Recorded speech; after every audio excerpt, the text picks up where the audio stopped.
Oh my god!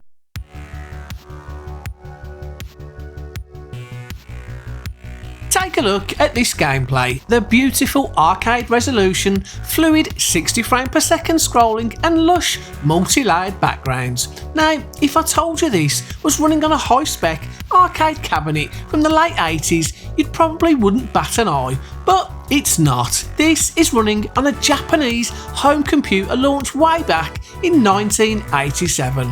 While most of us in the UK were sitting in our bedrooms arguing over the Amiga or the Atari ST, over in Japan, Sharp took one look at home computing and built something truly extraordinary. This is the Sharp X68000. It didn't look like a standard microcomputer. It looked like a twin tower workstation designed by a team of engineers with money to burn.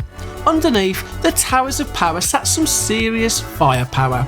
A 16-bit Motorola 68000 processor running at 10 MHz, driving visuals at native arcade resolutions up to 512 by 512 pixels, all running at 60 frames per second. The system boasted an astounding master palette of 65,536 total colours, with up to 512 on screen at once, while custom sprite hardware could render up to 128 individual sprites simultaneously, allowing games to fill the display with dense, chaotic action without breaking a sweat. I'm Ash, this is PopcornRespawn, and today we're looking at 16 games that push the X68000 to its absolute limits. To see what this machine could really do straight out of the box, we're sticking purely to the unaccelerated 10 MHz launch model. No 16 MHz chips, no 030 upgrades, just brilliant coders pushing stock hardware to its absolute limits.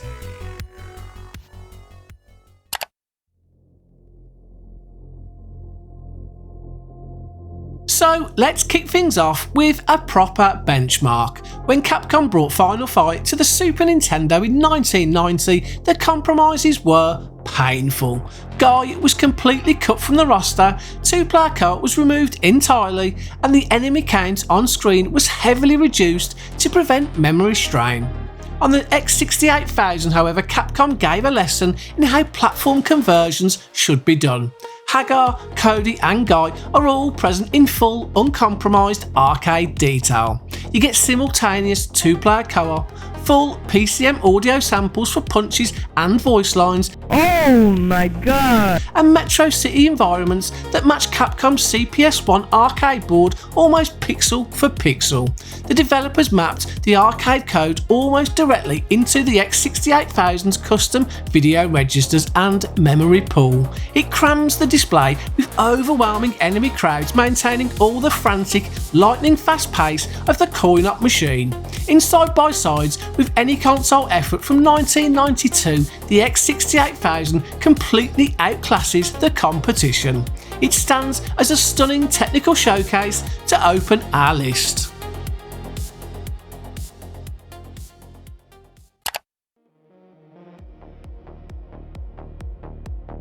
Mad Stalker Full Metal 4th is one of those games where the artwork immediately grabs you.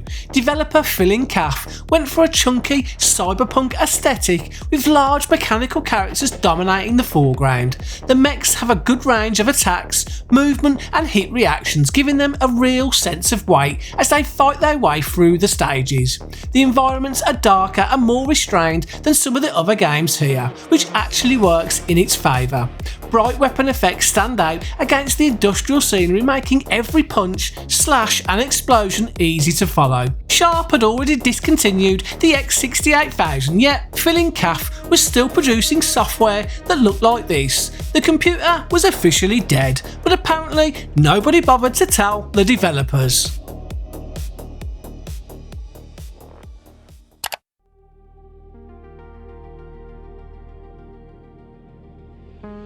If you appreciate creative engineering solutions to hardware limitations, System Sacum's home conversion of UPL's arcade title Atomic Robo-Kid is well worth examining. The the arcade original was famous for its unusual world design and massive boss encounters, and this home version reproduces that distinct visual style faithfully. Robo-Kid himself is a large, detailed sprite navigating underground mazes, but the boss encounters are where the programming shines. To bypass hardware sprite size limits without tanking the frame rate, the developers constructed many of these giant mechanical adversaries out of background tile maps rather than standard hardware sprites. The result? Bosses so massive that combat encounters feel like navigating a moving graphical maze. It is visually distinctive, clever in its memory management, and exceptionally faithful to the arcade original.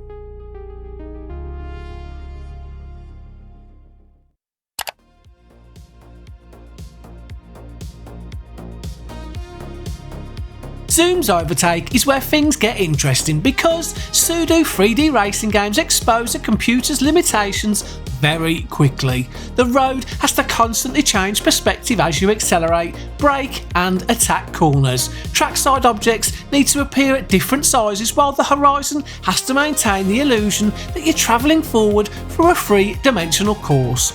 Overtake uses software-generated perspective effects rather than relying on a dedicated 3D accelerator, and it was doing this on floppy disks, 6 of them in fact. The result isn't truly polygonal 3D, but that's missing the point. What matters is how convincing the illusion becomes when the road starts rushing towards you.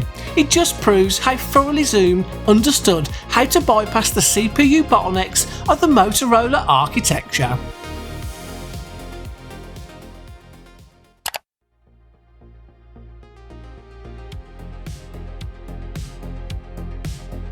Long before it became a packing title for the Sega CD, Sol-Feace was a standout graphical showpiece for the Sharp X68000, developed by the specialists over at Wolf Team. While it follows traditional 2D shoot 'em up mechanics, the visual execution is top tier for 1990. Crisp space backdrops and detailed mechanical sprite designs all fight for your visual attention, while impressive boss encounters featuring multi-jointed appendages that rotate and track your ship's position dynamically constantly dominate the on-screen action. The coders utilised sprite segment manipulation routines to animate these complex mechanical movements efficiently, keeping CPU overhead remarkably low. It stands as a classic example of early 90s Japanese computer gaming tailored specifically to the host hardware.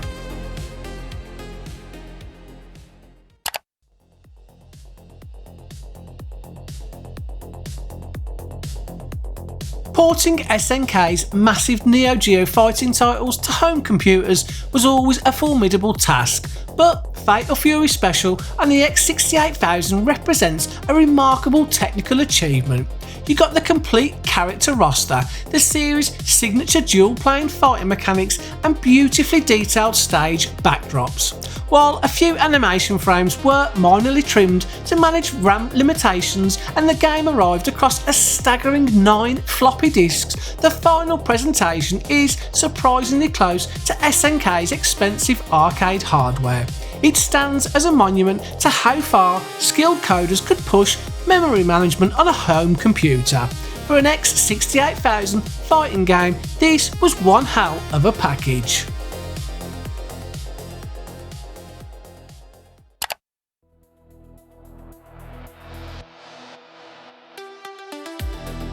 Wolf Team took the technical foundation of the original Genocide and refined both the animation routines and the game's overall visual pacing for this impressive 1991 sequel.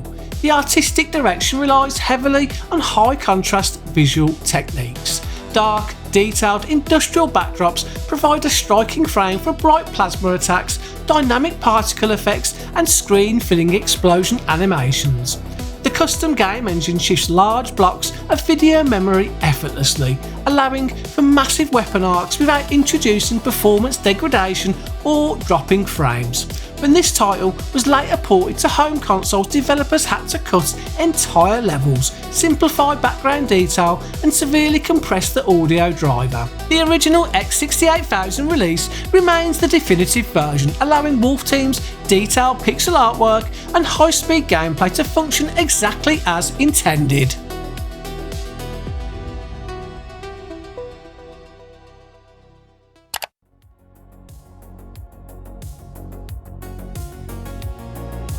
step away from traditional 2D sprites for a moment, because what developer Exact achieved here in 1994 is nothing short of remarkable. Geograph Seal is one of the single most impressive technical accomplishments on the entire platform. They constructed a real-time, fully 3D polygonal environment running smoothly on a stock X68000. Remember, there is no specialised 3D graphics accelerator inside this machine, and no secondary coprocessor expansion chip like you would find on a Super Nintendo cartridge. This is pure software mathematics calculated directly by the baseline 68000 central processor on the fly. You pilot a jumping mech, launch hundreds of feet into the air, look straight down at floating land masses and engage targets with complete 360-degree freedom. If this gameplay structure looks familiar, it's because Exact refined this exact software engine a year later to create Jumping Flash for the original Sony PlayStation.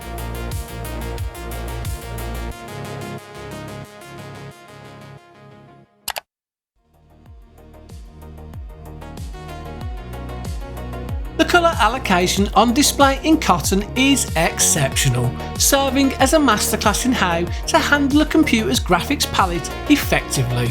Publisher EA Victor didn't just port Sega's arcade game, they actively enhanced the home release.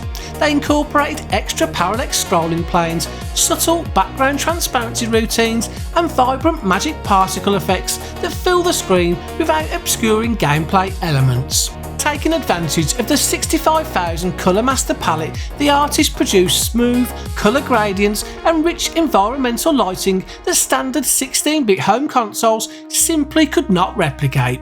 Even when the monitor is crammed with flying enemies, glowing projectiles and large boss sprites, visual clarity and frame pacing remain rock solid throughout.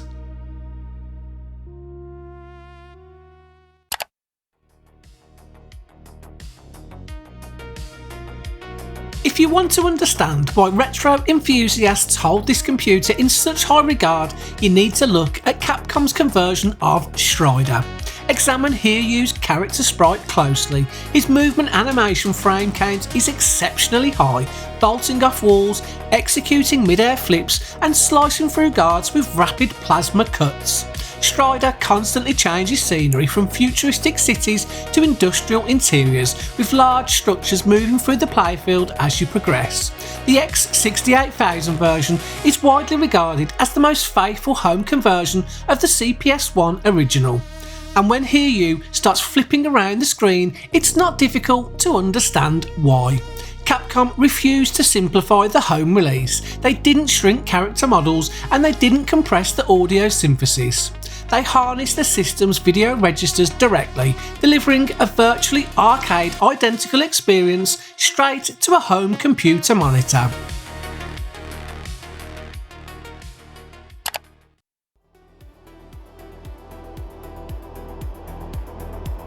Putting aside the infamous North American SNES box art featuring an elderly banjo player, seriously, what was going on with that?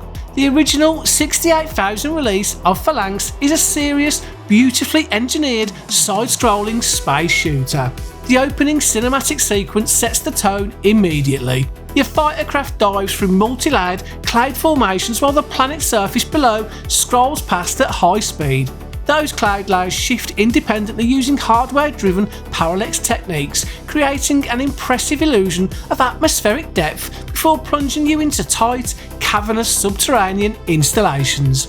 Developer Zoom optimised their sprite handling subroutines to flood the display with complex enemy flight patterns, glowing laser grids and large boss encounters without triggering any performance slowdown.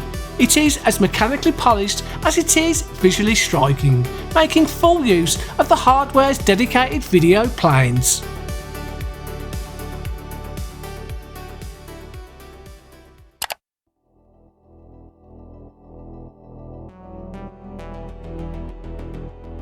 Few conversions demonstrate the platform strengths Better than Ghouls and Ghosts, Capcom's sequel is brutal in practically every possible way. Arthur is large and beautifully animated, the environments are packed with dynamic movement, and then there's the sheer variety of the enemy horde. The game relentlessly throws entirely distinct, meticulously detailed horrors at you around every corner.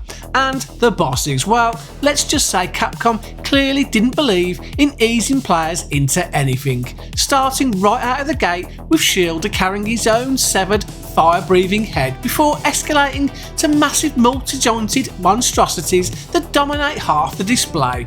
The X68000 version retains every bit of the scale, variety and uncompromising presentation of the arcade original, making it one of the standout early examples of what Sharp computer could deliver.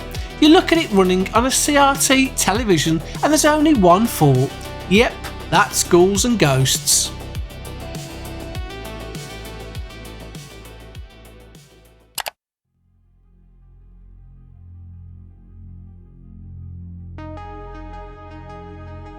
What makes Aquales stand out isn't just screen-filling firepower, it features what is genuinely some of the finest multi-layered parallax scrolling on the entire platform.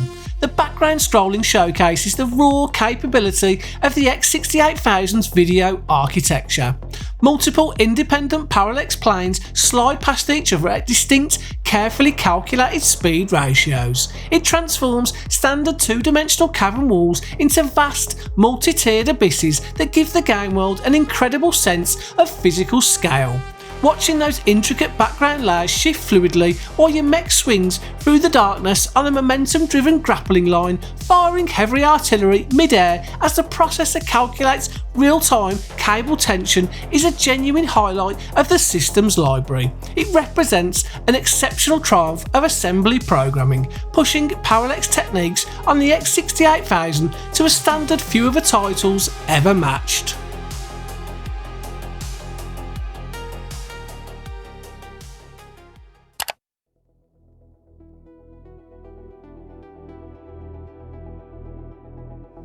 Cho Ren Sha 68K is probably the game that best represents the obsessive side of X68000 programming.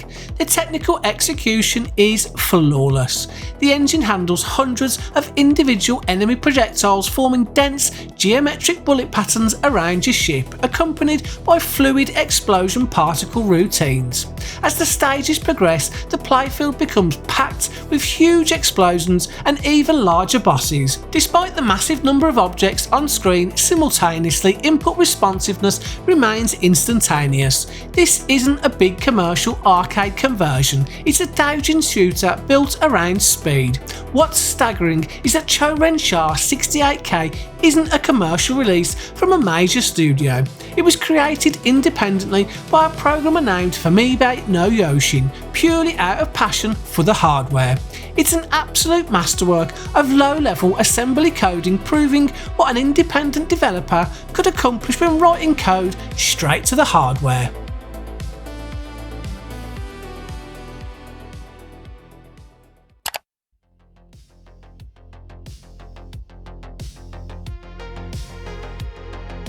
In 1993, Capcom ported the undisputed king of the fighting game genre, Street Fighter II Champion Edition, and the secret behind its perfection sits right inside the hardware. Because Capcom's CPS-1 arcade board and the stock X68000 run on the exact same 10MHz Motorola CPU, Capcom didn't rewrite the combat engine. They executed arcade assembly code directly on the machine. That means every single frame of startup timing, exact hitbox geometry and cancel windows for all 12 fighters match the coin-op cabinet to the pixel. Character sprites retain their massive full-scale arcade proportions rather than being shrunken down to fit home cartridges. Capcom even included a custom hardware adapter in the box, so players could plug 6-button Mega Drive pads directly into the computer's DB9 ports. You weren't playing a downscaled home adaptation, you were running authentic tournament-grade arcade code right on your desk.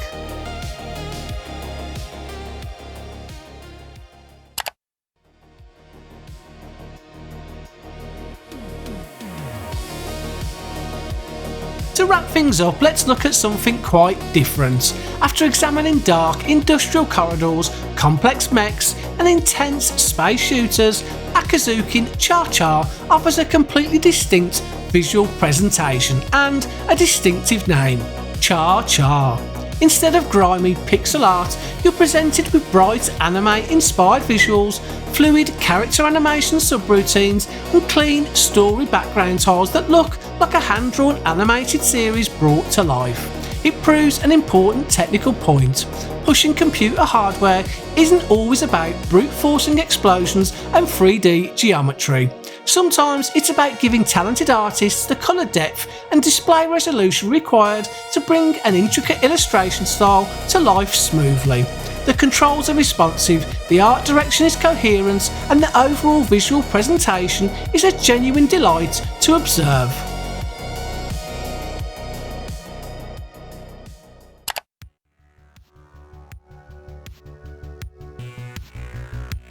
Looking back, it's remarkable what software engineers and independent coders managed to extract from this machine. It's also remarkable just how much the Japanese love their mech games and their shoot-em-ups. From near-flawless arcade conversions and software-rendered 3D environments to complex homebrew shooters written straight to the assembly level, the X68000 was well catered for. And remember, every single title we looked at today ran on the stock 10MHz Motorola 68000 model. No accelerator cards, no hardware shortcuts, just clever programming from developers who knew how to get the absolute most out of the hardware. And now it's over to you. Which of these titles impressed you the most? Is there a particular visual showcase you feel deserves a mention? As always, let me know in the comments below. I love reading all your old retro gaming memories. If you enjoyed this technical look back at Sharp's powerhouse, please hit the like button and subscribe to PopcornRespawn if you haven't already. Thanks for watching, and until the next time, Oh my god! see ya!